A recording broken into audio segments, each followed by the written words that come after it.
Everybody, it is 8:30. We'll call this morning's meeting of the Clay County Board of Commissioners to order for Tuesday, February 20th. And the first item is the approval of the agenda. And before we do that, I just want to note that our board chair, Commissioner Ebinger, is out today, but he is online with us, and he meets the requirements that we have for being a voting member today. So all votes that we have today will be roll call votes so that Commissioner Ebinger can take part in any votes that we have. So with that, I would look for a motion to approve the agenda. So move. Second. We have a motion and a second. Are there any further discussions or corrections? Seeing none, roll call vote, please. Commissioner Mojo, Yes. Commissioner Campbell, Yes. Commissioner Ebinger, Aye. Commissioner Gross, Yes. Commissioner Krabanoff. Yes. Thank you. Citizens to be heard? Do we have any citizens to be heard today on items not on the agenda? Any citizens to be heard? None in the audience. Steve, any online? Nothing, Mr. Chair. Thank you. We'll move on then to the approval of payments of bills and vouchers. I would so move. Second. Motion and a second. Any further discussion? Roll call vote, please. Commissioner Mojo, Yes. Commissioner Campbell, Yes. Commissioner Ebinger, Yes. Commissioner Gross, Yes. Commissioner Krabanoff. Yes. Thank you. Next item is the approval of minutes from February 6th. I'll offer approval of the minutes as presented. Second. Motion and a second. Any further discussion? Roll call vote, please. Commissioner Mojo, Yes. Commissioner Campbell, Yes. Commissioner Ebinger, Yes. Commissioner Gross, Yes. Commissioner Krabanoff. Yes. All right, next we have our 835 item. It's the request of approval to advertise for SAP. There's three of them. I'll let Justin describe those. Yes, good morning. So I'm requesting approval to advertise for three box culvert projects, SAP 14-610-034, SAP 14-637-004, and SAP 14-598-078. So this would be three bridges being replaced with box culverts with the proposed letting date being March 26th.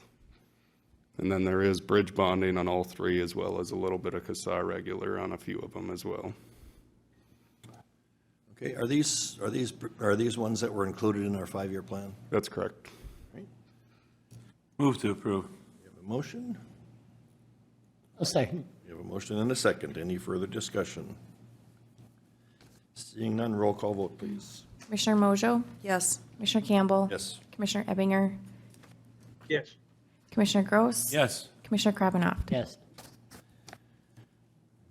Carried. Okay. Thank you. Thank you, Justin. Mr. Chair, Yes. really briefly, if I might, I think it's important. Last week, I was absent from this meeting. I had the opportunity to attend a meeting in St. Paul, followed up by some discussions at the Capitol with Representative Keeler, and felt it important to update this board on some progress that we're really excited to report on. Justin and I have been working with Representative Keeler on some issues of concern with roads in regards to aggregate transportation and how it's affected the infrastructure in some of those roads, particularly County 26. And we're really excited because Representative Keeler will be preparing to jacket a bill asking for an appropriation of $4.5 million as a federal transportation, or not federal, a state transportation grant to go towards the repair of County 26. And it's not anything new that you've heard. That has deteriorated quite rapidly due to the stress that road is seen due to a major construction project on the North Dakota side. I know last week you had a motion of approval for the PRTF facility, and I believe it would be appropriate next week to ask for the board, if you'd like, approval of a recommendation of that project as well. But certainly, Justin is here frequently talking about the costs of repair and how expensive it is to repair all of our roadways, and $4.5 million would go a long way to help us repair that road. right? Yes, it would be definitely a major, major thing for us if we were able to get that and help our 5-year plan tremendously. Very good. Thank you. Next, we have our annual update from the Sheriff's Office. Good morning, Sheriff Dimpting. Good morning, Mr. Chair, Commissioners. You brought some books with you? Yes, brought some backup. All right. My mouse here, I'll get the PowerPoint up.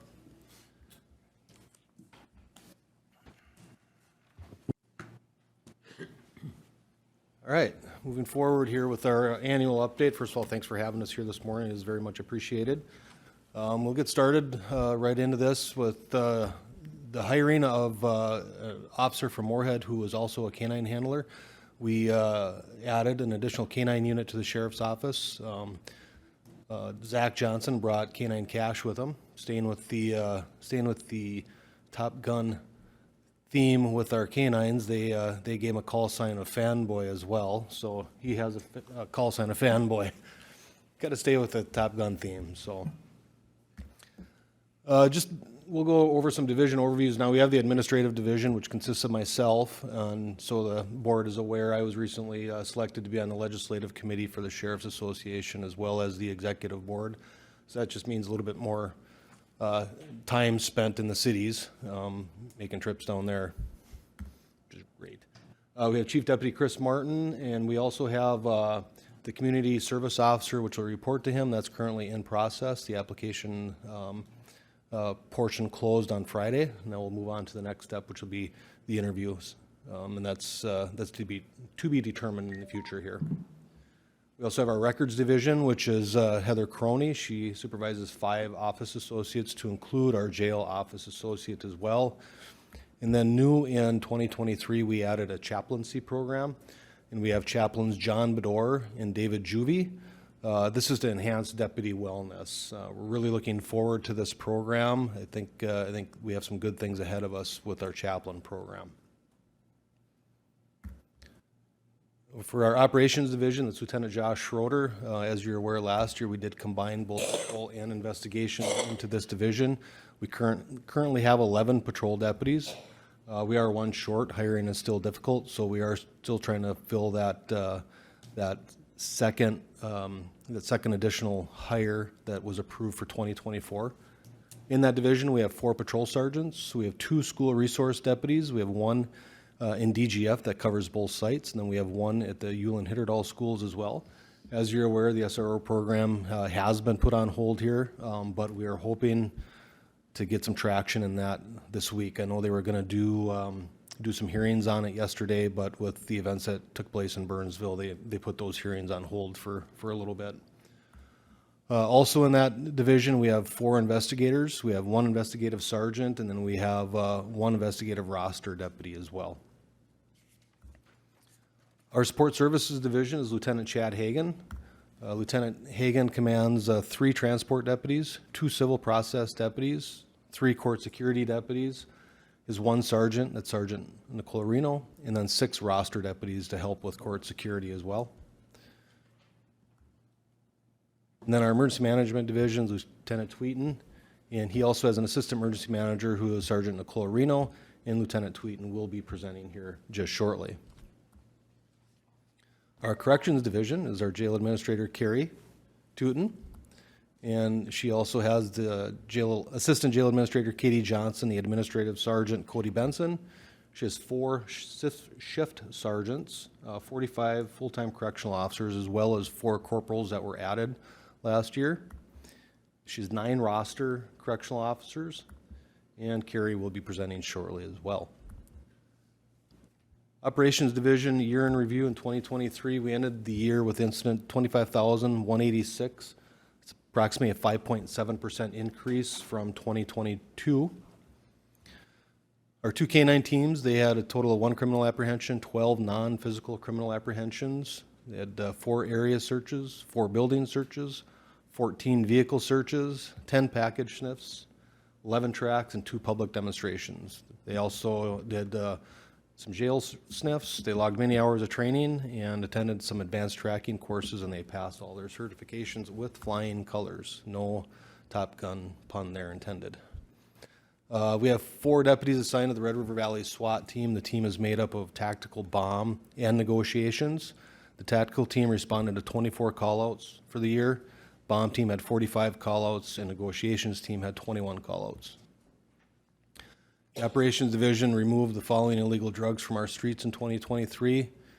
About 208 pounds of marijuana, 46 pounds of meth, 16 pounds of marijuana wax, 49,620 dosing units of counterfeit blue M30 fentanyl pills, 6.94 pounds of black tar heroin, about 6 pounds of cocaine, 3 pounds of mushrooms, and 2 pounds of fentanyl powder. Along with that, they removed 26 firearms from the streets, and the total cash seizures for the operations division was $685,261. The total monetary value for the drugs seized in 2023, as you can see there, wholesale is about 1.6 million, and then the street value price is 3.6 million. So the total pharmaceuticals for the year from our pill drop boxes, which are at Dorth PD, Glennon PD, Uland Substation, and Barnesville, was 232 pounds. And our investigations unit investigated a total of 462 cases throughout the year. This is a 30.1% increase from 2022.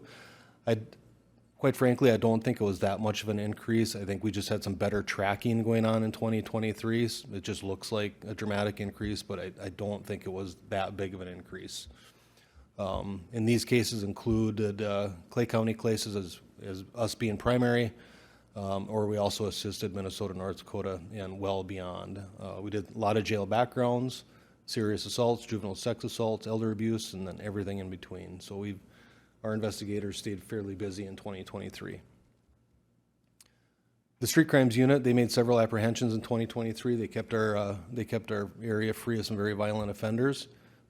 They did 31 search warrants, 128 warrant arrests, $6,519 seized, and 30 gang arrests. On July 14th, we all know what happened there with members we're at the Fargo, with the Fargo Police Department, but we responded immediately to assist the Fargo Police Department after their officers were senselessly attacked and gunned down. Our deputies did everything from traffic control, scene security, assisted with the PAC team, went to the hospital to provide support. In the following days, we assisted by working patrol shifts within the city of Fargo while their department took time to mourn and heal. We also had Deputy Frovarp, who's a member of the bomb team. He worked several hours investigating further hazards and was able to mitigate them. He did some very great work during that time. But we did whatever we needed to do to provide support and assistance to the Fargo Police Department during that tragic time. Support services. Our support services division transported 622 people in 2023. 579 were prisoners, both adult and juvenile, and then 43 commits. This totaled about 68,000 miles.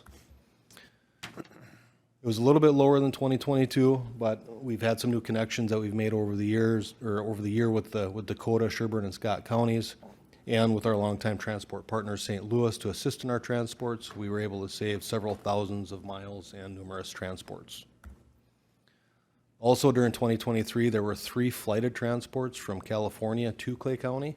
So that means we had to send 2 deputies out to California to get a prisoner and then fly the 2 deputies and the prisoner back. And then 2 of them were from San Francisco, and then 1 was from San Diego as well. Court security, they were busy as well with 126 scheduled court trials and 17 scheduled jury trials. They're also assisted with escorting the jury in and out of the courtroom and assisted with other needs they may have. Our civil division, they completed 2,102 services in 2023.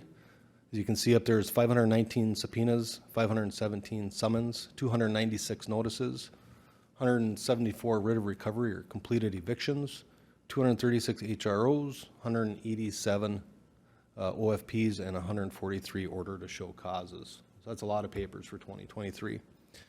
Of them, 1,698 were completed by the 2 civil process deputies, 216 were served by patrol, 28 were served by warrants and transports, 2 by court security, 19 by investigations, 2 by office staff, 5 by the emergency manager, 3 by the operations lieutenant, and 2 by myself. So we have something new starting here in 2024 with our ERPO law. It's the Emergency Risk Protection Orders. We really don't know how this is going to affect us right now, but we do foresee some issues coming up with this as the way the law was written. If somebody wants to turn their firearms over to the sheriff's office, we have to take those and store those at no cost to those folks. And if they determine they don't want them any longer, then we have to buy them at fair market value. And I don't know who determines fair market value on the firearms, so it's kind of some unforeseen things coming up here in the future. Our records division, they spent a lot of, Mark, can I, so on that, if the county ends up acquiring those, as you mentioned, that when they determine they don't want them anymore, what do we do with them then? Based on what you know of. right, my thought, what we would do is to determine fair market value is we could go to a local FFL and see what they would give us for them. Okay. And then if they say, we'll buy them from you for this much, we take that and then give that funds to the person that's turning them over to us. We'd essentially be a middle person. But I don't think we would want to hang on to those. I think we would want to take the proper route and find an FFL to actually sell them back to. Thank you.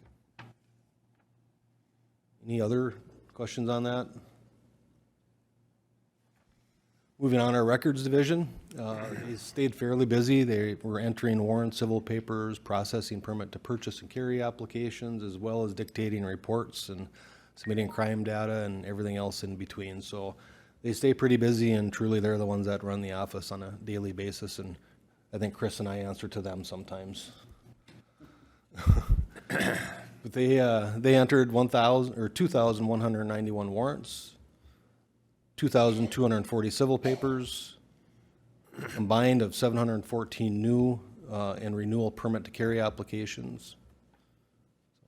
That concludes my portion of it. We'll turn it over to Gabe next. Is there any questions for my portion from commissioners?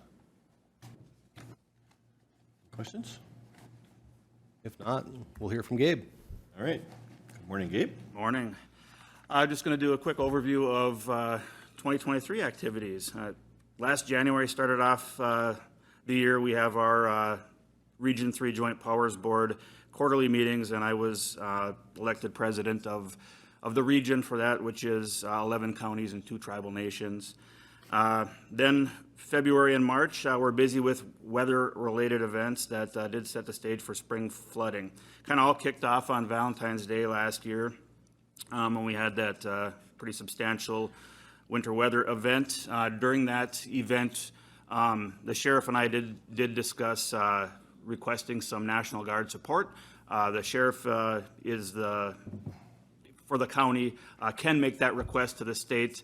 I facilitated that request, and we did request a SUSV, which is a tracked vehicle that actually is normally kept in Moorhead, or there's normally one kept in Moorhead, but due to the Armory remodel, it was stationed in Detroit Lakes. But we did get approval from the governor's office to deploy that to help aid in the rescue of stranded motorists. But unfortunately, the SUSV broke down at about Audubon, so they had to be rescued. Then on March 20th, there was a hazardous material spill down in southwest Clay County that I helped working with public health and a cleanup company to organize the cleanup efforts on that. Moving on, due to the February and March weather events we had some pretty short-lived, but in areas, substantial spring flooding. But back in February, once the weather kind of started turning, I did begin working with our within the county, and then also with some of our state and local partners on drafting operations orders, just making sure we had supplies, equipment, and things like that in place should we have major flooding. On March 28th, the county board did declare a state of emergency in anticipation of spring flooding. We still had a pretty major snowpack sitting around the end of March. And then in early April, the temperature is just in a matter of a couple days took just a major turn, if you all remember, and it began melting, and we had plenty of overland flooding here. On April 7th, kind of right around the time that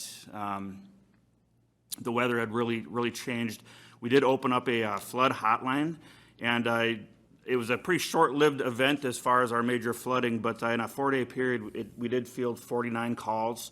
Our deputies during that time delivered over 10,000 unfilled sandbags. Those went out to townships and people that townships had made requests to townships that lived within them. We did utilize our work detail crew, and they filled 5,000 sandbags at the South Storage Building. And those were filled to have, so the county would have access to them, the highway department and or the city of Moorhead, should they need to protect some of their infrastructure. The county highway department, Justin, Buffalo Red Watershed District, numerous contractors, their efforts were pretty amazing. They worked around the clock, just kind of lining up where ditches and culverts, bridges need to be opened up. So we did, during that time, Justin and I got to know each other pretty well. We had almost daily meetings with Buffalo Red Watershed District just to coordinate those efforts. So we came in, we did kind of develop a pretty good battle rhythm and have generally a teams meeting in the morning and kind of just come up with a game plan for the day. So all in all, I think things went pretty well. Moving on, in mid-April, the state of Minnesota did declare a state disaster based off of the initial damage assessments from the flooding kind of throughout our region. And then in mid-May, FEMA and HSEM came to Clay County and met with eligible applicants is what I'm trying to say, over at the Law Enforcement Center. And we did have 15 entities that had qualified damages. So mainly that was townships, obviously the Highway Department, Buffalo Red Watershed District, met there and went over some preliminary damage assessments with HSEM and FEMA, or some documentation at that time. But then in July, so based off of those initial damage assessments, the state of Minnesota met a threshold to request a presidential declaration. So on July 19th, there was a DR 4722 was a presidential declaration declared for the state of Minnesota. So what that means is repair costs are funded by FEMA, and then 75% by FEMA, 25% by the state of Minnesota. November, FEMA did come back out and met with applicants. I did meet with some of the applicants and FEMA, also went out with some of the applicants, some of the townships, and for their final damage assessments and to document repair work, helped them with that. Worked very well. We used a tool that GIS has available to document some of that stuff, and it really worked extremely well. FEMA was very, very appreciative of just the document that it produces. Just some other notable activities for the year. I did participate in the annual Governor's Conference and the AMM Conference. Actually just got back from a couple weeks ago from the 2024 Governor's Conference, and Nicole Reno also attended that. It was, again, another really good conference. Participated in HSEM Severe Weather Awareness Weeks. As you all know, they do have, kind of coming into winter, they do a winter weather awareness week, and then coming up here in this early spring, they'll do a summer severe weather awareness week. And part of that is I'm just putting out materials on the county websites, on the Sheriff's Office Facebook page, and then I usually do a couple radio interviews with WDAY 970. Sergeant, I did conduct some trainings and tabletop exercises with the Fire Chiefs Association, and as part of one of those, I did bring in Burlington Northern Santa Fe Railroad, and we did a chemical spill tabletop exercise, which went over really well. Burlington Northern, I will say, is they're really great partners. They're always very willing to work with us, and they want to train with our fire departments and kind of make those connections before an event. So I really do appreciate the relationship we have with our local railroad. Sergeant Reno and myself, this has kind of been a couple-year project here, but in last October, we did host a regional exercise in Monoman, a family assistance center exercise. And what a family assistance center is something that would be set up to assist families after a tragic event, emergency event, something like when we talk about like active threats or a tornado or something like that. So it's really been a Chad Stanglin, the EM for the city of Moorhead, myself, and a couple others from my region have really worked a couple years on this. Last year, it went into a full-scale tabletop exercise that was really well received. It's actually been kind of a model for the state. Other regions are trying to do it, and our goal is to build into a full-scale exercise. And something that's kind of developed because of that is I've been working. Chad and myself have been working really closely with the emergency managers over in Cass County, Fargo, West Fargo, to develop a kind of a metro plan for a family assistance center. So if we, heaven forbid last year, if things in Fargo would have taken a different route, we very easily could have had a need for something like that. So we're really doing a lot of work on trying to make sure we're prepared as much as possible for that. Clay County was certified as storm ready by the National Weather Service, and there's just several steps to that, just different criteria that the county has to do to make that happen. And then we did acquire a new drone last year, which the technology just advances so rapidly. It's actually a smaller drone than the older one we have, but the features are enhanced. Like the thermal imaging and stuff is actually better quality. Flight time is greatly increased. And Moorhead Fire is who operates our drone, but they were dispatched out several times last year to assist the sheriff's office with different like missing persons searches and things like that. And then also the fire department uses it for their own operations. And that is all I have. Any questions for me? Any questions of Gabe? Steve? Mr. Chair, just a quick question, Gabe. You coordinated with HSEM previously about bringing some training in for the commission for leadership. Yeah. I know there's been a change of leadership there. Are there any opportunities in the future? Yeah, so actually I just was talking to the new director. Christy Rollwagon is the new director of HSEM. She took over for Joe Kelly. She came from Minneapolis International Airport. She was the emergency director there. So she's kind of getting her feet under her now, and it sounds like either she's going to be continuing on with those, or the deputy director, Kevin Reed, who I think you've all met at some of the other trainings before. So there is an opportunity, and I will look at, I think we're on the third one in that series, so I'll look at getting that scheduled for the commission and other government leaders in the county. All right, we'll move on to Carrie. Morning, Carrie. On to the correctional side, starting with our staffing. We currently have 5 new hires that are going through our training process right now, and if all goes well, then we will be fully staffed for the first time since 2021. In November, we implemented our new body cameras that were purchased with the public safety funds. Staff have been extremely tremendous in acclimating themselves to the use of these, and just the overall confidence and I think the positive attitude that they've had towards those cameras have been great. All right, moving on to some stats for the jail. We booked in close to 3,000 individuals this year. We currently have 18, with the highest at 20, that have or are going through the process of a mental health commitment. It's extremely alarming that it's been as high as 15% of our jail population could be considered mentally incompetent, possibly. We also have 2 individuals that have been waiting over 130 days for a hospital bed, when that time in that statute used to give them just 48 hours to find a bed. So, all right, on to some more positive numbers, I guess. The jail has created over $180,000 in revenue in 2023 for housing medium, maximum, and our protective custody classification individuals. The reason that is because we have that mental health wing that has been very crucial to us, not only with housing for other counties, but our own individuals that we have, and that number is just continues to grow. All right. Moving on to the programming. This was a brochure that was created in early, I believe, spring, And we've called it the DREAM program, and what it does is encompasses all the programming that we have within the jail. This gets handed out to all the inmates that that are brought in, so they can see which ones they want to attend and so forth. But without our volunteers and our program staff to be able to come in every day and commit the work that they do, it just wouldn't happen without our volunteers, especially the Heart of Clay.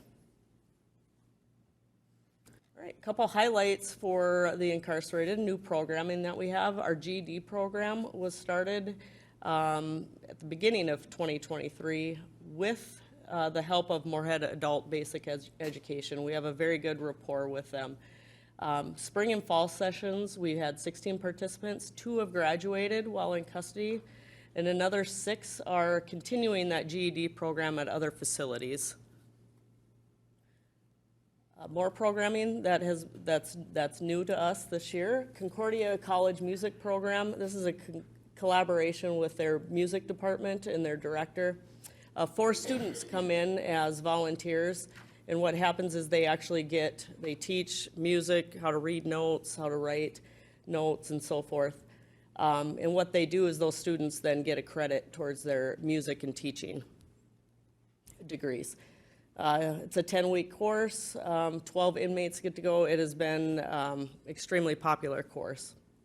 We also have our weekend writing, something just to keep the population a little busy on the weekends. Moving on, this has been a very popular class among our females. We may expand into our males at one point, but it's our human trafficking education program. We partner with Someplace Safe, Rape and Abuse Crisis Center, and Youth Works. And we have 3 volunteers that come in and they talk about the human trafficking education, the advocacy, and the counseling involved with that. We also have what's called trauma-informed yoga. Our programmer and rep coordinator went through the process of becoming a certified trauma yoga instructor. It's, again, another popular class that focuses on your self-care. Couple more things. We've got our REC program, Recovery Engaged Community with peer support. What that does is we try to set them up with peer support while they're in the jail. That way, when they are released into the community, they still have that support there right away when they move out into the community. And I just wanted to thank our programmers, Cassie, Tony, and Bree. They have done a phenomenal job with implementing new programs and following through with everything there. Brianna has been voted on to a board member of our Minnesota Jail Programs and Services Board. Right. On to our River Project, their mental health stats. Total therapy hours is 1,412 hours. Case management hours is 74.25. And the number of clients that were served were 458. Again, another alarming number. Of that total number of clients that were served, 82 would fit in the criteria of SPMN, which is severe and persistent mental health issues, nearly 18% of our population. A program that they've implemented, it's called Yell Less, Lead More. Pretty neat programming about how to control your anger and parenting. Again, another very popular program that's been implemented here. And that's both for male and female. All right, I handed out a resource packet here to the commissioners. What this is a packet that was developed by Dr. Sloan and the Criminal Justice Department over at MSUM. They created this and they're working with us to collaborate even more, to add more resources to this. And what it is a resource packet that when somebody gets released, they get this packet. It has everything from, every resource that you can think of is inside of here, from our cultural diversity resources to housing, shelter, where they can get possible food, meals, their identification, how to renew those items, everything that we can do to try and make their lives a little bit easier once they step out the doors. That is all. Again, very high-level overview of what took place in 2023 at the Sheriff's Office between all of our divisions. And last, we would just like to thank our county commissioners and our county administrator for your continued support to the Sheriff's Office. Obviously, we wouldn't be able to do what we do without your support, so it's very much appreciated. Thank you, Sheriff. We might have some comments here, but I want to start off by saying that we were reached out by AMC regarding the public safety funds that have been distributed. And AMC was very impressed with what Clay County has done with those dollars. And I think, different types of things, whether it was, purchase of one-time items to new officers, to maybe one-time adjustment to employee pay. So we had a variety of things. And anyway, and what it boiled down to is AMC was very impressed with that, and Matt Hildegard had reached out to Commissioner Ebinger, who serves as vice chair of the Public Safety Policy Committee, and they wanted somebody from Clay County to serve on a panel on Thursday when we're going to be there to go over. And obviously, Commissioner Ebinger can't be there, and Matt had called me, and unfortunately, Thursday morning, I have to be heading back before that happens for another meeting that I have to be here for. So Commissioner Mojo is going to, on behalf of Clay County, going to be talking about all of the things that we did in that regard. And a lot of those things were done, Sheriff, with and Chris, I know you were involved with that, and the efforts and ideas that were brought forward to use those funds in a positive way. And I think, anytime that we get recognized from our peers at the AMC level for that type of stuff, it shows that we've done something good. And personally, I want to thank you, and I think on behalf of the board, that anytime we get that kind of compliment from the state level, you guys need to be recognized for that as well. So I just wanted to bring that up. Well, thank you. That was the first I heard of it. It's very, very nice to hear, so thank you very much. You bet. It happened last night at 4. That's why. Well, we finally figured out who was going to do it, and thank you to Commissioner Mojo for being able to fill that time slot, because I think it's important for the rest of the state to see what we've done in a variety of different ways, whether it was equipment purchased, all of it is in a good use for the purpose of public safety. I tell my peer sheriffs that I think I have it pretty lucky here, because we do get along as a board and the county administrator and things like that. That doesn't happen everywhere across the state of Minnesota, and the reason we do get recognized sometimes is because we are able to work like that. We are able to work together, so it does make things a heck of a lot easier for everybody involved, and then nice things like this happen. So it's very pleasant to hear, so thank you. And I do want to say I am really pleased to see that you are fully staffed. I can't remember the last time we heard that in the corrections department, that it was. So that just shows that something's going on and we're doing something right, and you're doing something right. So, thank you. Sure. Any other comments? Yes. I just want to thank you for a well-prepared and well-organized report that you gave us. That was very good. Thank you very much. Thank you. Mr. Chair, can you hear me? Oh, yeah. Commissioner Ebinger, you might. Yes. Okay. Is he there? Can you hear me? Is it There we clear? go. Yeah. All right. I just want to jump in and thank Commissioner Mojo. I feel like I'm letting the team down a little bit. Excuse me, not being able to make the conference and do the presentation. I know she's going to do a wonderful job, and I appreciate her picking up the slack. Also, to the sheriff and to Lieutenant Tweeten, one of the biggest problems we have in Clay County is being heard at the Capitol. And I spent a lot of years running up and down 94 with the Chief of Police Association, trying to get our voice heard. And I'm really gratified that the sheriff has stepped up in his leadership capacity statewide, and Lieutenant Tweeten in our region, to show that we've got a lot going on here. We've got a lot that's right in Clay County that people can learn from, and we have some needs that need to be addressed. So I appreciate their efforts, because it's not an easy thing to run back and forth to these meetings and still do your day job. So I want to thank them for a great presentation and for their actions in this. And then I'd be remiss if I didn't, corrections has just stood out. We hear about it every time we talk to other county commissioners around the state, and it's just, they've done a phenomenal job. So kudos to all of them, and I appreciate the presentation. All right, thank you. Commissioner Mojo. Thank you. We get comments frequently about our committee load and how it really plays into what's actually happening at the work at the county. And I do want to just go to Carrie's report a little bit. As you were talking, there were several points where I took photos and sent it to our representatives in St. Paul, and already have an answer to really make sure that we have state support to address the needs that we have.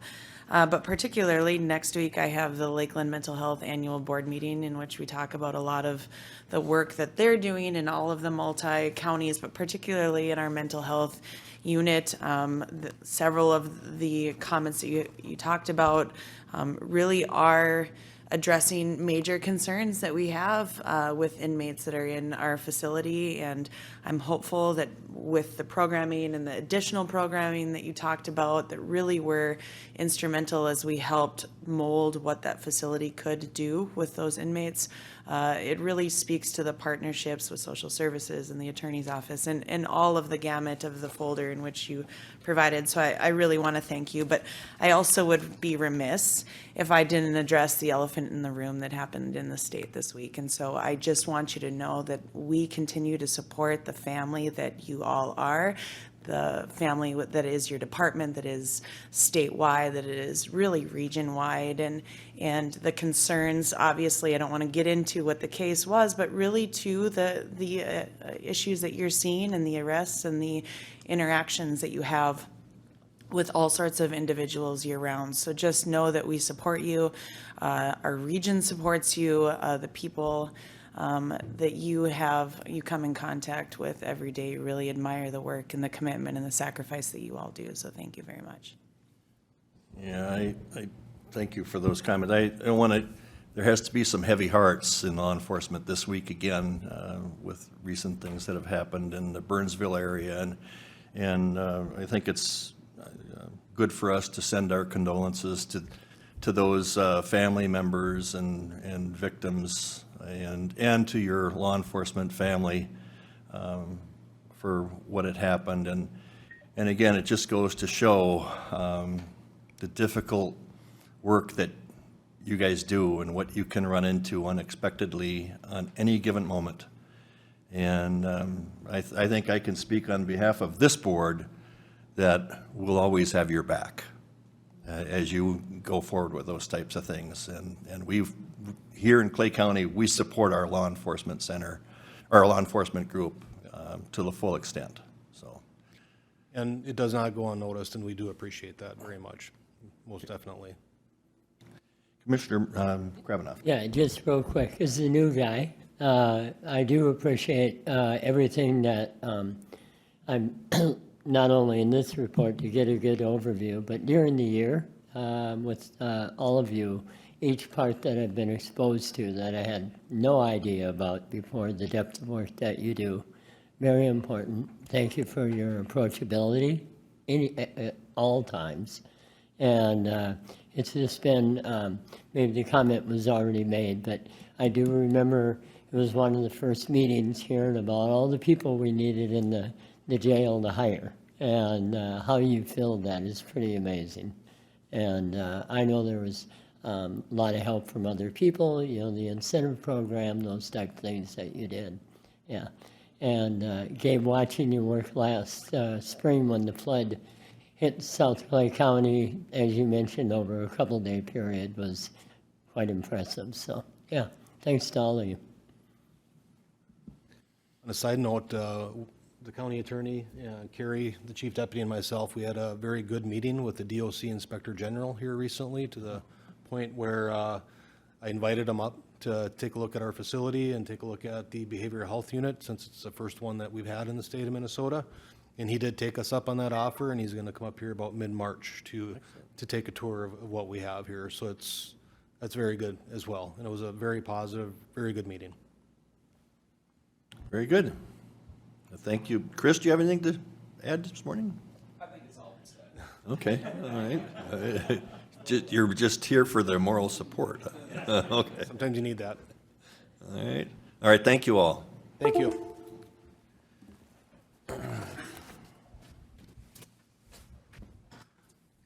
Next, we have a request of approval for a contract for aerial mapping services. Mr. Sloan, good morning, Mark.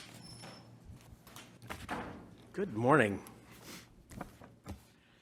Okay, so GIS world, I've mentioned this before, we have several hundred layers that we include in our GIS that we take care of, with the big ones, roads, addresses, parcels, but the most popular and probably the most useful layer always is our imagery, which is the aerial photo you see underneath the map.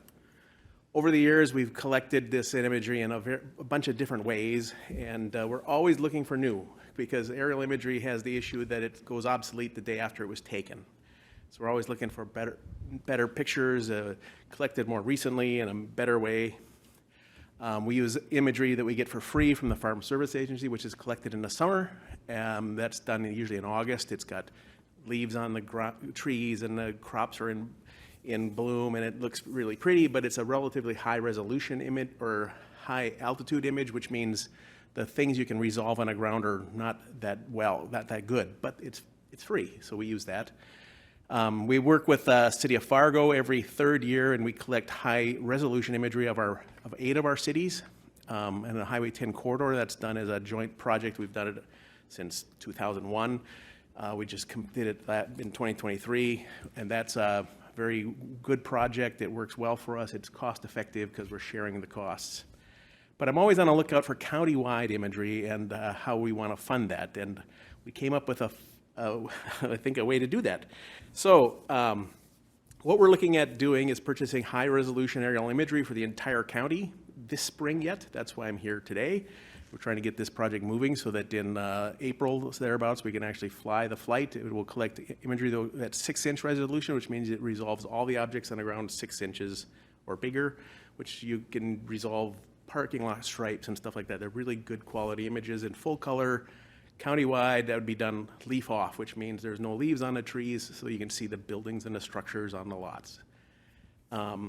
It's something we've been talking about for a long time, but we really wanted to do it. So as we found that there's this money out there, this riparian protection aid funds that could possibly be used for that. So last week, I put together a committee of our zoning director, emergency manager, our appraiser, the soil and water conservation district manager, and myself, and we talked about those funds that the county gets for riparian aid, and wanted to see could they be what are we using them for, and what could they be used for aerial imagery. And one of the committee decided, yeah, it'd be a great use for that because we could tell what's going on by looking at the pictures.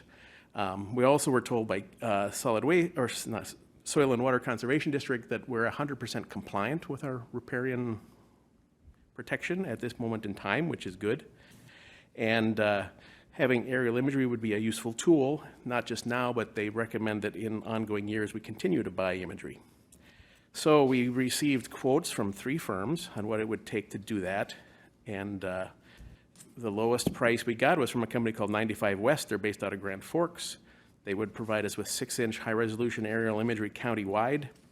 It would be flown yet this spring. It has high-accuracy ground control to it, so it fits our maps well, and would be delivered sometime later in the summer. Just so you know, because one of the questions would be, okay, so this riparian protection aid fund, we currently, in our account, we have a balance of $758,531.75, so $750,000. In 2024, we're scheduled to receive $160,000 as a county. $53,771 of that will go to the Red River Watershed District, and $106,229 will come to Clay County. I'm asking for 70,000 of that, 70,100 for this aerial imagery project. Where does this repairing aid come from? I mean, who, Mr. Chair, Commissioner Gross, the repairing aid comes from the Department of Revenue. So we receive, as Mr. Sloan mentioned, we get about $160,000 on an annual basis. It's allotted in a permanent payment at this point. And so if you recall, we've been having some ongoing conversations with the fund balance that we have. There are, as Mr. Sloan mentioned, there's only specific things that we could spend that on. We have been having ongoing conversations internally with both some of our departments and with Soil and Water to look at ways to utilize those. Initially, it was provided to help us deal with the buffers. Again, that while we're in 100% compliance now, doesn't mean we will stay in compliance. They continue to monitor that, but the significant cost of that hopefully has passed, and so we continue to look to ways to utilize those funds. do we get this yearly? We do get those yearly, yes. Okay. It's for the riparian is for all the protected waterways in Clay County, which includes our ditches, streams, rivers, and the buffers along those. Did we use some of that money last year? We've not used very much of it. It's mostly been building into a fund just in case we had something to deal with as the program was being implemented, but Okay, so far we haven't expended much. very good, thank you. Mr. Yeah, go ahead. Thank you. I've been on the buffer program committee, and we really did talk about this. You know, it's been a few years since we worked on this, but that's particularly, we did have those discussions. It's been a long time. I know Kevin and Bruce Albright from the watershed, was Kevin from SWCD and Bruce. We really did talk about how the need for ongoing discussions about how to utilize the funds that we've been given. I think it does make sense given what the need and what the desire is. You know, I definitely do see the benefit. Just wanting to make sure that we're duplicating that committee with the committee that's already standing.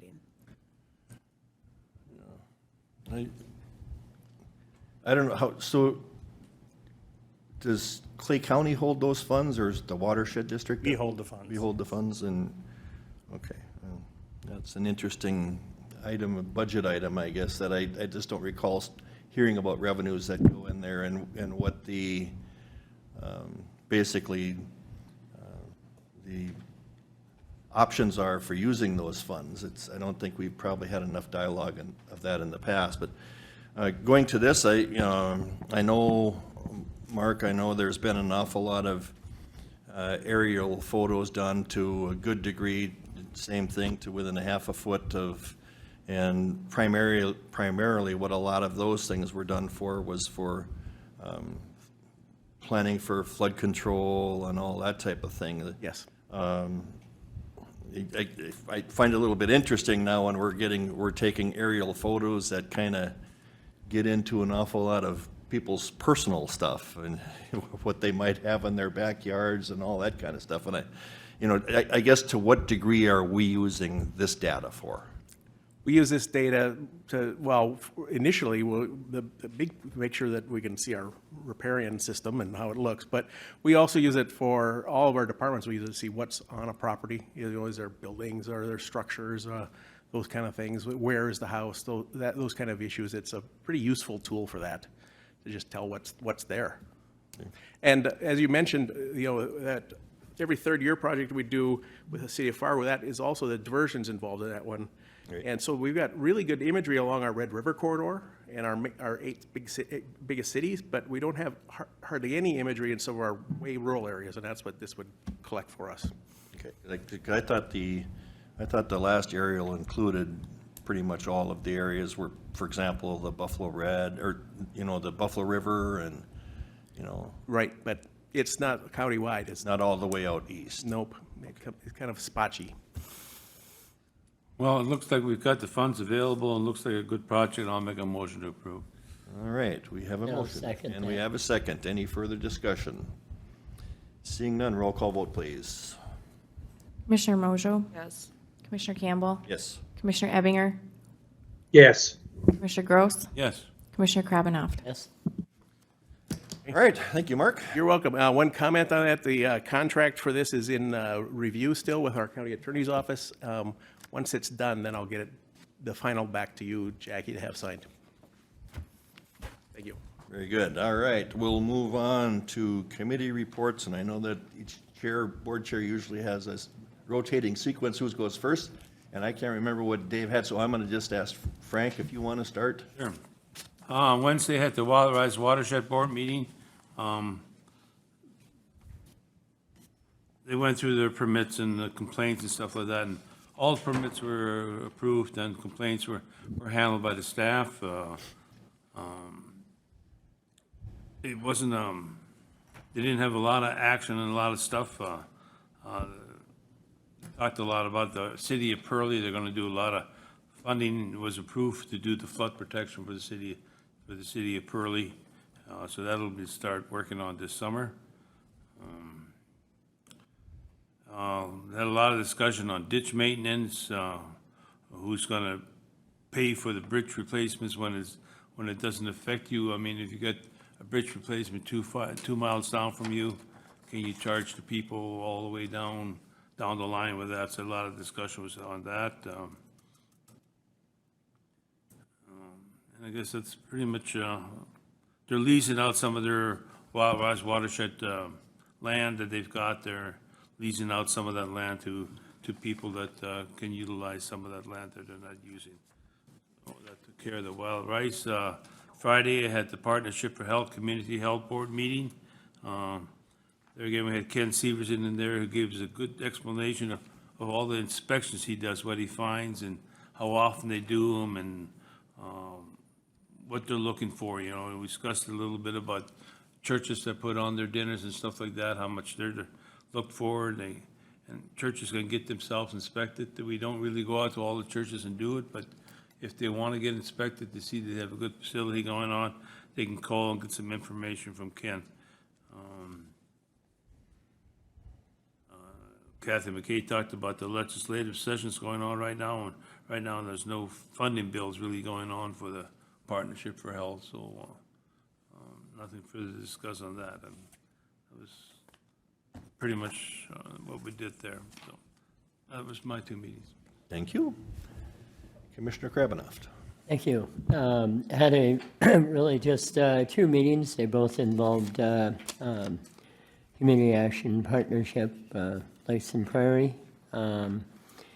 We had the first was the finance, and that was, again, finishing up where we're at, making sure all the funds had transferred appropriately from 2023 to 2024, working for their budget. And that budget this year with CAP-LP will be just shy of $14 million. So it's a pretty big budget. Thursday, a couple of days later, we did have our board meeting. Both Commissioner Mojo and I attended that one. You can fill in the gaps here, Jenny, but just for starters, we had a annual report given by Lane Murray on staff, and just going through all the achievements that this group has done for the last year. Head Start works with approximately 270 children.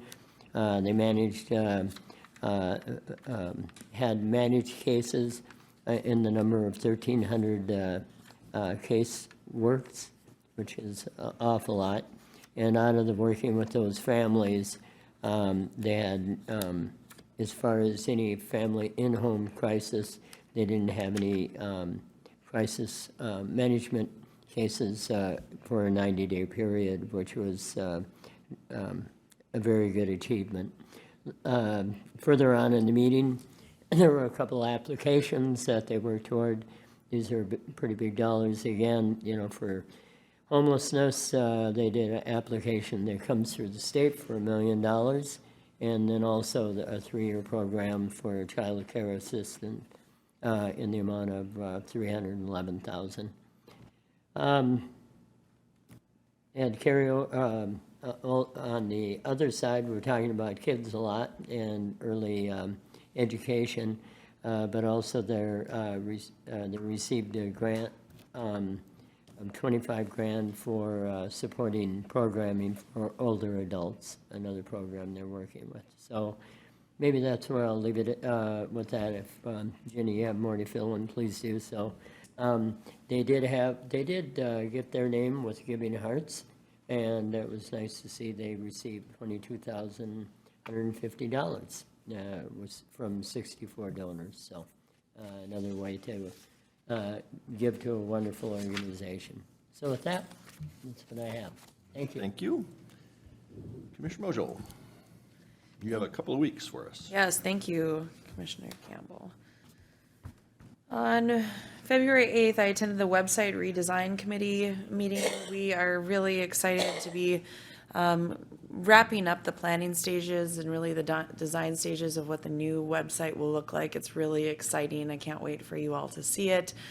Staff has been diligently gathering the information on what the most visited areas are, where maybe the hiccups or the duplicated items, so that it's a seamless transition for the public to access the information in which they need as soon as possible. On February 12th, I attended the Minnesota Chamber Priorities Conference, Restoring the Balance. It was on the first day of the Minnesota legislative session in St. Paul. Great updates from all of the chamber's representatives on where the legislative leave off, for lack of a better explanation, and what they're hoping to attain with the new legislative session. We did have a really great update from all of the House and Senate majority and minority leaders. A fascinating dialogue on how everyone wishes the sessions will go. Certainly, there's some areas where the Fargo-Moorhead, West Fargo Chamber have really championed Clay County's concerns and needs, and that dialogue and those visits were seen earlier in the day. They had visits at the Capitol, and then we continued that dialogue. Really grateful for the team that Shannon has pulled together there. They really represent the Minnesota interests quite well in St. Paul, and that was really great to be part of. Had visits with Senator Mark Johnson and Representative Jim Joy that day as well. The following day, I did have a long appointment with Representative Keeler at the Capitol to discuss several areas of priority, which is why I was gone from this meeting last Tuesday. I apologize for my absence, but it was really helpful to listen to this meeting before that visit, so I was able to relay to the representative where this board stands on the PRTF facility. Certainly grateful for the partnership and the leadership that she's shown to lift that towards the jacketing that will happen later this week. We also discussed at length the flood need funding from the Minnesota side, both Moorhead and Clay County's needs to facilitate the Moorhead, Clay County, and Buffalo Red River watershed projects as part of the FM Diversion Authority's project, and then also discussed the component with the Highway 20 or County Road 26 project. So I will bring that towards this body next week for discussion, but really grateful for the representation that Representative Keeler has given towards Clay County, particularly thankful for her time there.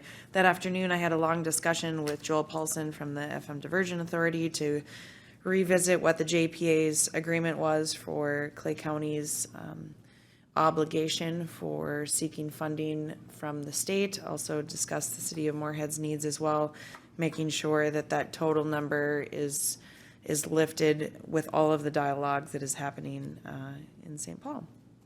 On February 14th, I had a fingerprinting meeting online.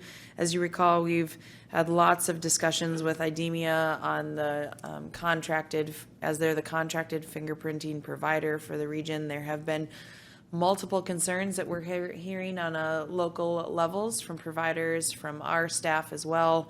Was really curious that IDEMIA had said that Jessica was the only individual from Minnesota that he had contact with over the last year in regards to the concerns. There just really is such a divide in what the actual issues are happening locally and what's being portrayed to that provider. So we did have some really good dialogue on what it takes to be a provider, how could additional providers happen in the area, and I believe that staff will continue to have that discussion going forward, making sure that not only are there ample available appointments, but they're appropriate location. The location is appropriate for those appointments as well. The next day I had a MetroCog meeting, really long dialogue as I revisited what my report was from the MetroCog Executive Committee meeting. There still is some major concerns on ND-DOT and how that's holding up funding and how funding was there and just magically was gone. The Executive Committee is really having pointed discussions with those transportation chairs and representatives on the North Dakota side, as it really does have consequences on the Minnesota side. I know Dilworth is, Councilmember Nash is very concerned in how that affects Dilworth. It also really affects the highway or county Interstate 94 project with 20th Street. Those decisions have consequences not only in North Dakota, but really do in Minnesota. So we'll continue to have those dialogues. So it was really a long meeting. There are lots of action items on that, but I appreciate the leadership at MetroCog for continuing to keep those items at the forefront. I also attended the Lakes and Prairies Community Action Meeting. Good update from Commissioner Krabenoff in regards to what the budget is. Certainly we've been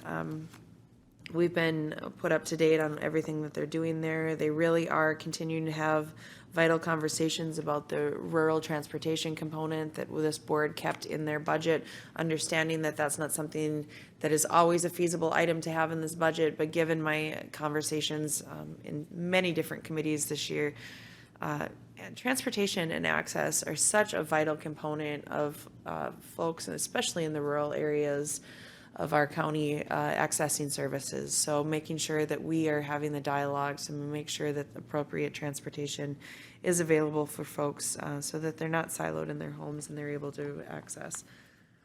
And we did approve several different training and carryover grant options, and did have a long discussion. We do have several openings on that board, and the work that Lakes and Prairies does in Clay and Wilkin counties is really vital. And so making sure that we're having discussions and outreach to see if we can fill those positions if possible is important.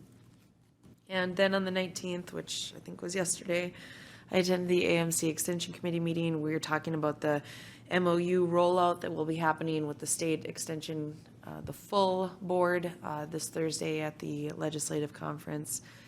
And really hopeful that, given the staffing and challenges that we're all seeing in terms of workforce, will be an understanding. I think it's also important for local extension committee meeting members to really help us roll out that in terms of what the understanding is, and really helping commissioners statewide understanding that those positions are contracted employees. Those employees are not Clay County employees. They're not county-specific employees, and that's really a challenge for a lot of counties, because yes, there may be staff members that are particularly county employees, knowing that the increases really affect all of the fringe packages. It's talking about the benefits packages. So the swing in the funding need really isn't just about the wages. And I believe that concludes my reports. Thank you. Dave, do you have a report you want to give today, or? Yeah, I'm prepared to go ahead with my report. Okay. On Wednesday, the 14th, and Thursday, the 15th, we continued in our search for a new director of the Red River Regional Dispatch Center, working with team composed of myself, Mary Sherling from Cass County, and the executive board from the dispatch center, along with some HR folks in their personnel committee. We did one more interview. If you'll recall, on the 9th, we did identify 2 people through remote screening interviews as potential finalists.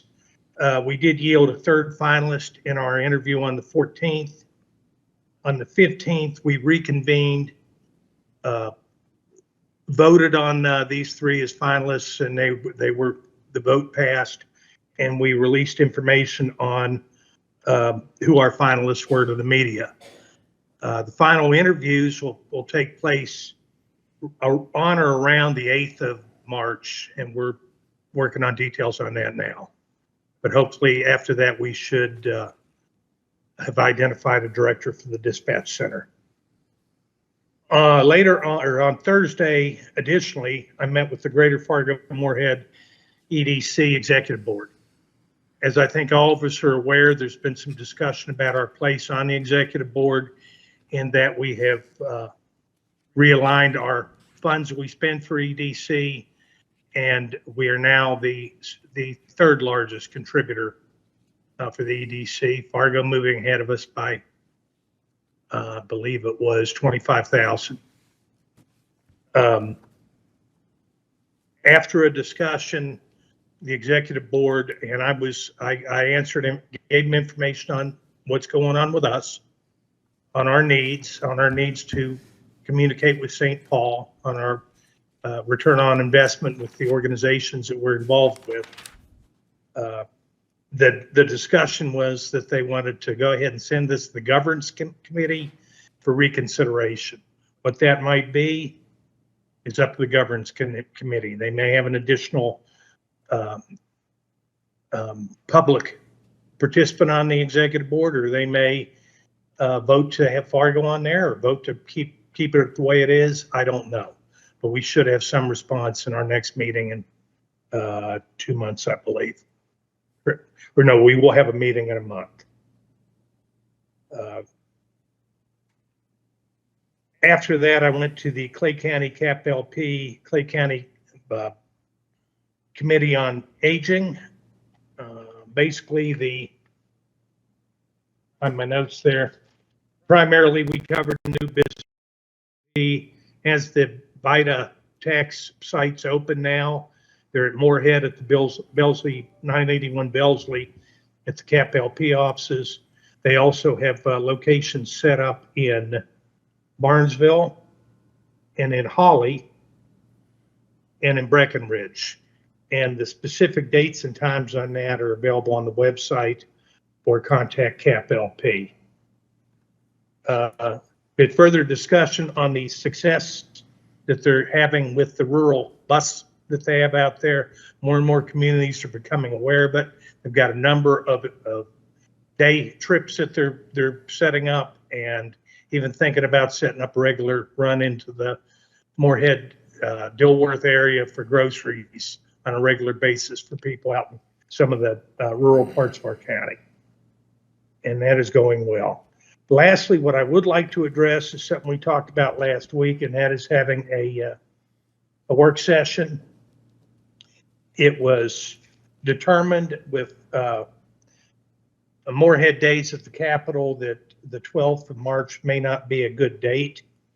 We talked about some of the things that we could cover, including any developments in EDC, use of the detox center area that's going to be opened up in Family Service Building, and the work that Commissioner Mojo and Commissioner Krabenhoff are doing in trying to get a mental health center, and working with Rhonda and a number of other counties. That may be something we wish to discuss.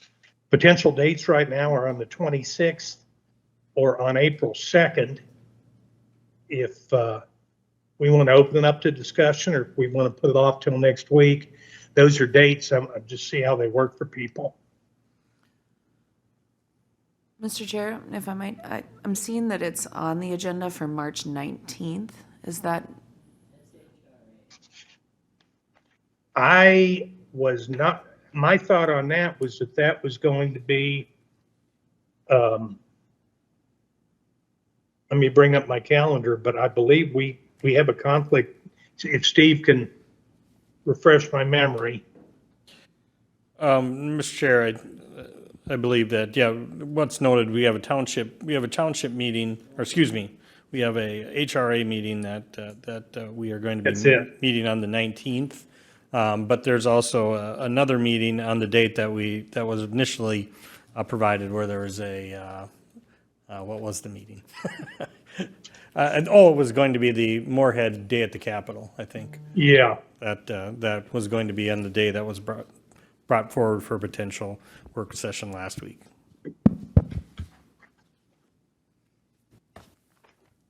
So I think what we determined is the 26th and April 2nd are potential dates on that. All right. Do those present a problem to anybody? Steve, that information I just gave you about the postponed dates of the condemnation hearings, one of them was in later March. I'm trying to find that email now, and Give me 1 second. okay, that's The 25th and 27th. yeah, okay. So and Commissioner Ebbing, you're suggesting the 26th as a date? Yeah, the 26th or April 2nd. Are we prepared to, as a board, to go with the 26th? It doesn't appear like I have any conflicts at this point. Frank? Dave, it looks like we're all clear for the 26th at this point. Okay. I will be back on two legs by this weekend, I think, and I will get with Steve and we will outline what we need to cover on that. Do we need to vote on this? I think we'll have to establish the date as a committee of the whole. Because right now it's. Okay, I would, Go ahead. go ahead.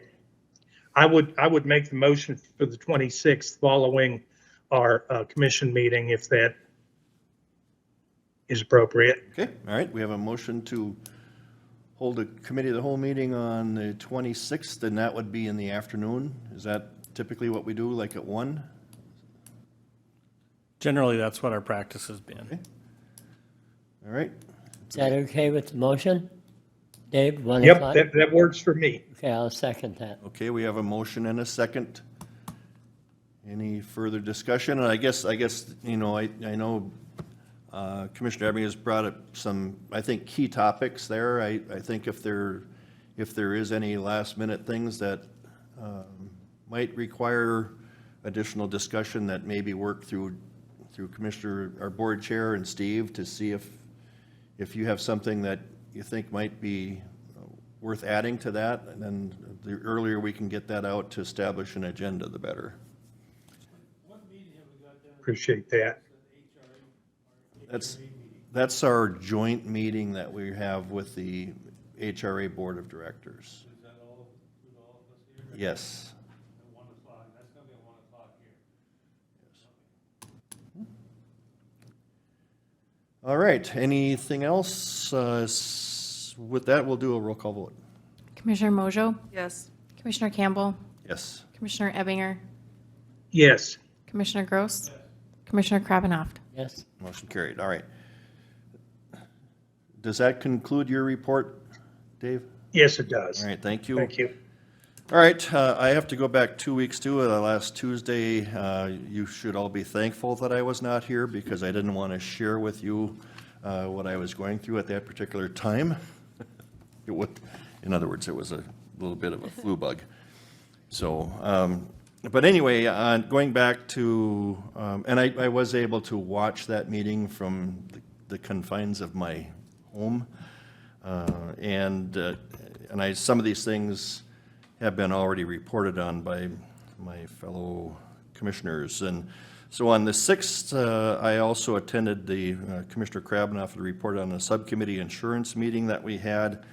And again, there's several things that we're trying to work through in preparation for our full insurance committee. A number of topics, and I think Commissioner Krabbenhoft, you did a nice job in saying what those things were, so I don't need to go in and repeat those.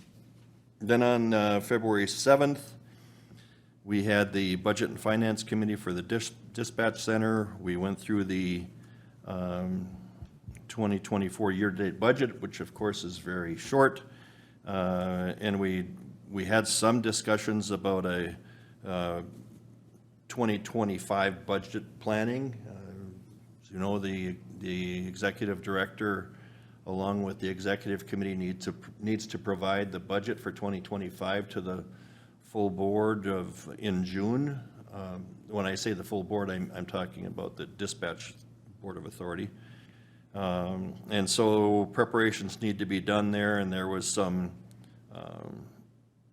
the interim director had indicated some potential changes in structure, slight changes in structure that would like to be implemented, and we took no action on that, but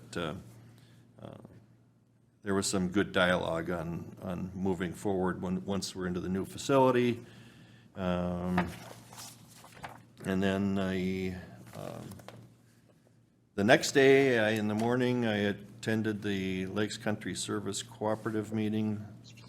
Well, actually, that morning, I started off with the Regional Dispatch Board meeting, and we had a facilities update, and with that facility update, and I think Commissioner Ebbing had reported on this, but we got a little bit more in depth, and there was some minor changes to that were agreed to that makes the access for the employees on a daily basis a little bit more feasible from the parking area. Before they would have had to go all the way around the building, and so there were some modifications made that a little bit that distance shorter for them and also a little bit more secure.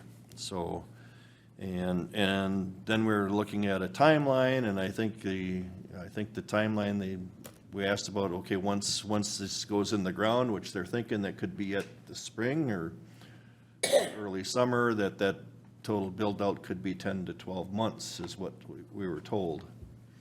So obviously, with that being said, then there's going to be a portion of that 2025 budget that's going to have to include being moved into the new facility and any new, whether it's employees or what have you, that would be implemented, that's going to have to be incorporated into that 2025 budget planning.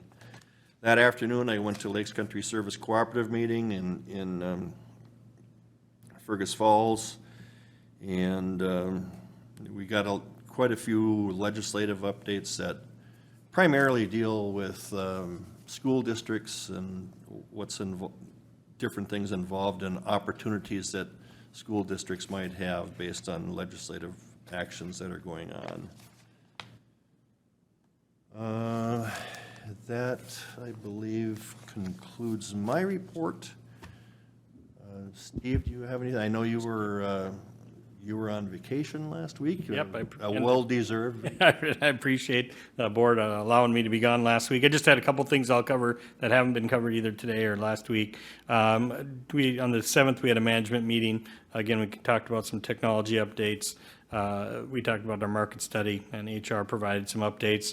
On the 7th, I also had a check-in with Jill Murray, our county assessor, on a series of things in her department. On the 8th, I met with Sheriff Empting. One of the things he didn't mention is they've continued to have some challenges with getting vehicles, both through their order from last year, and then making sure they're prepared for next year. And then I think on the 9th, I participated in the Region 7 MACA conference. A lot of the administrators we talked about the implementation of the EST program, cannabis, and then the upcoming legislative session. And that ends my report. All right, Darren, you were around last week. Do you have anything? I just attended a couple meetings on the fingerprinting, which Commissioner Mojo already, I think, covered as well. And then, let's see, I attended a MACA legislation meeting on Friday the 16th. There was a few other, we had a supervisors meeting, which I thought went very well on Tuesday the 13th, where we gave the supervisors some personnel issue scenarios, and they had to figure out how to solve them. So I think that was well received. and eye-opening, to say the least. Other than that, just some other personnel issues that I've been dealing with throughout the week. Okay, thank you. Brian, anything? Nothing. Jackie? All right. We are adjourned.